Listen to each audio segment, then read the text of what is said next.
Order! Order! You are an incorrigible delinquent at times. Behave yourself, man!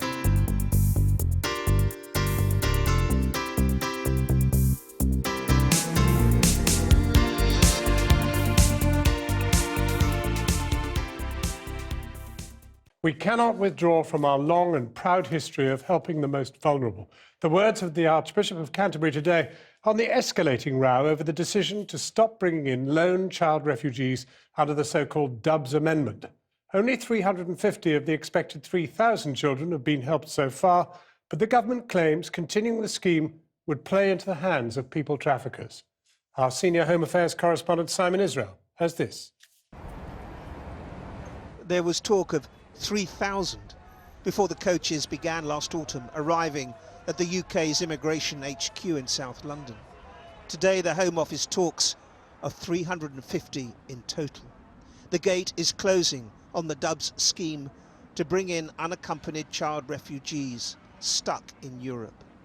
And the news has filtered through to many European cities. In Athens, this 17-year-old Afghani is, according to the NGO Safe Passage, one of more than 100 in Greece who'd been on the waiting list. I want to try to be perfect in everything, and I really faced lots of the problem, and I gained lots of knowledge and lots of confidence, and how we can survive without father and without mother. He has no idea what he'll do next.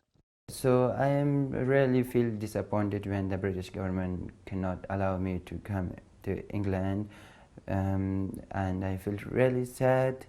So I really hope to go to England, because there is no way to go.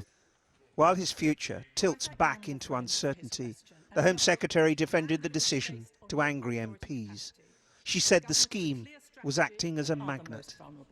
I am clear that when working with my French counterparts, they do not want us to indefinitely continue to accept children under the Dubs Amendment, because they specify, and I agree with them, that it acts as a draw, it acts as a pull, it encourages the people traffickers. How does she live with herself, leaving thousands of children subject to disease, people trafficking, squalor and hopelessness? There are claims children are returning to the muds, if no longer the camps of Calais, which were instrumental in Lord Dubs' amendment. But the government says local councils have run out of capacity, a claim strongly disputed. Several say they offered to place dozens, but never heard back. The UK could accept significantly more refugees, but we need to make sure the resources are there to support them. And councils have been very clear. We are supporting very large numbers of refugee children. We expect that that number will continue to rise regardless of what happens with the Dubs scheme itself. And clearly, the larger those numbers get, the more resources need to be provided to ensure that no community has an unfair burden. And the peer who tried to make it all happen today urged the government to find more places. I think this policy will make unaccompanied children feel a sense of despair. I think they felt a little bit of hope that Britain was doing something, they had some future, and now they feel the door's been slammed shut. And it's very, very bleak in Greece. Not just Greece, but also in the French snow-covered alpine countryside. For this has now become a temporary home to more unaccompanied child asylum seekers. When Home Office came, they made us an interview. But the interview is too short, not long. It's not satisfying for us. They ask, they made interview 5 or 10 minutes. It's not satisfying for any people. Their centre, just outside Lyon, is one of 64 in France, which will close at the end of this week. And what happens then to these child migrants is unknown. Simon Israel reporting. Well, we asked the Home Office and a number of Conservative members of the Home Affairs Select Committee to come on this programme, but nobody was available. I'm joined now from the Central Lobby of Parliament by the Labour MP Stella Creasy. Stella Creasy, surely the difficulty here is if it becomes known that a door is open, then more and more people will be drawn towards it. We've got to put to bed this idea that there is somehow a pull factor. What there is a push factor. Sadly, we live in a world where there is war, there is conflict, there is persecution, there is rape as a weapon within war that these children are facing. That is why they are running. Closing this scheme won't stop people coming. It will stop people being able to seek sanctuary in a legal and safe way. It's an absolutely devastating blow for this government to bring in. The difficulty is that Parliament presides over such a centralised system in Britain that actually, if the government chooses not to fund this properly, then the local authorities cannot cope and the system cannot continue. But that's what's so short-sighted about this decision, because lots of local authorities are saying, look, we can help, but you've got to give us time, you've got to give us support to get it right. Why are they closing this door now? You know, a week ago, Parliament was resounding with people angry at the behaviour of Donald Trump bringing in a ban on refugees. And just a week later, here we are shutting doors too. What kind of message does that send about Britain? Oh, is it a Trump shadow message? I am just absolutely mystified. I'm mystified as to why the Home Secretary is blaming the French government for this. When I met with the French authorities, they were very clear that they felt there was an equal responsibility. But she's also overlooking the hundreds, if not thousands, of children in Greece and Italy who also need our assistance. These are children who are now at extreme risk of trafficking and prostitution and exploitation.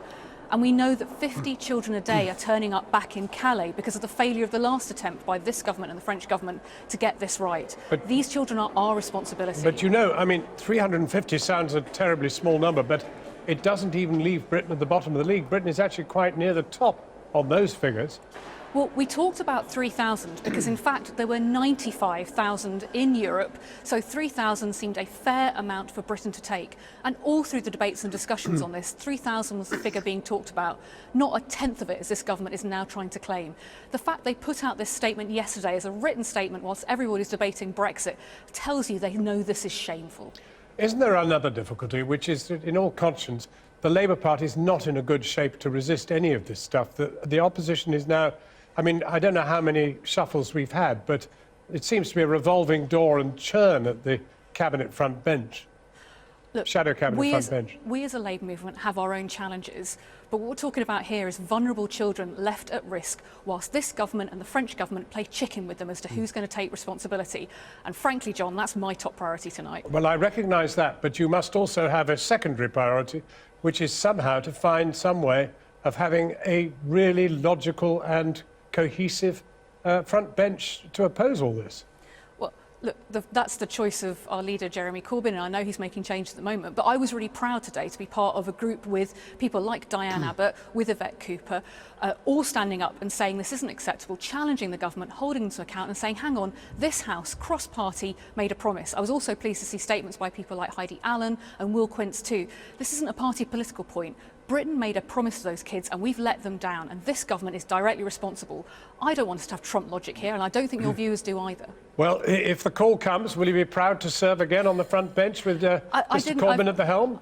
I haven't been on the front bench for a long time. Look, all I want to do is get this policy for refugees right, because that's what really matters, isn't it, right now? Yeah, I know it's fun for people to look at what's going on in the Labour movement and ask questions, but there are 50 kids a day turning up in Calais. Surely they deserve our respect and our attention. And surely they deserve an effective opposition that can really hold the government to account. I'm trying my best. I'm trying my best, and so is Alf You're a lone Dubs. voice. You're a lone no, voice. I'm not. John, that's not fair. No, I'm not but a lone voice. Actually, there's lots of us across the Labour movement and indeed across this House telling Amber Rudd she's got it wrong and she's got to rethink this. And I hope your viewers tonight will tell their MPs to join that call. Stella Creasy, thank you very much indeed for joining us.